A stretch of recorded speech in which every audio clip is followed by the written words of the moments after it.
fa iverina etsy malakama indray isika iresaka nitaranja bola lava satria dia maromaro ihany koa ny lalao nitaterahana tamin'ity androany ity lalao fiatsiana sy ny sokajy zazavavy fidian'ny tompon-dakany ligina Lamanga no nandeha tamin'ity androany ity ka dia tafita hiatrika ny famarana eo amin'ny sokajy vehivavy ny 3FB sy Semino zany amin'ny fidian'ny tompon-dakany ligina Lamanga ary ny lalao fiatsiana kosa dia maromaro no nitaterahana androany teo ny fihaonan'ny Rosa Club sy ny 15 volts teo ihany koa Doria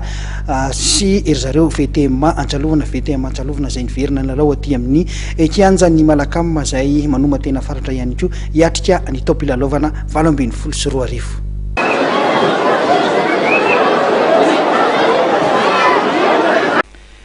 Ny ekipan'ny 3FB sy ny Semino eo amin'ny sokajy zazavavy no tafita hiatrika ny lalao famaranana eo amin'ny fidian'ny tompon-dakany ligina Lamanga etsy Malakama.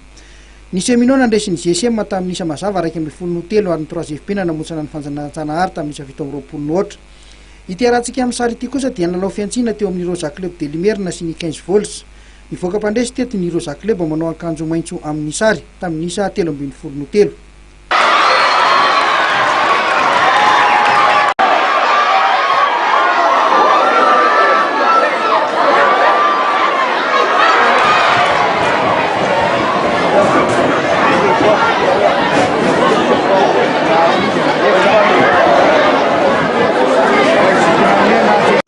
Andrainjara tamin'ity lalao fiantsiana ity tetsy Malakama ihany koa ny VTM Ancalovana zay manao akanjo volomboasary amin'ny sary zay nikatroka tamin'ny Matadoria manao fotsy mena.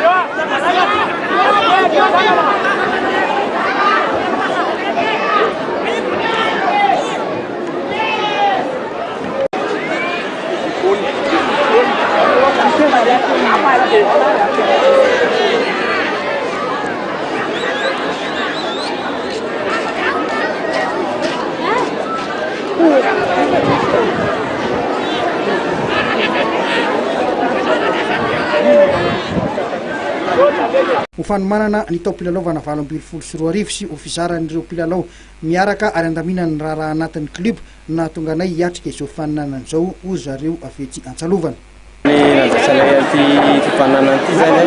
dia ao ny fanomanana ny tao pilalaovana vaovao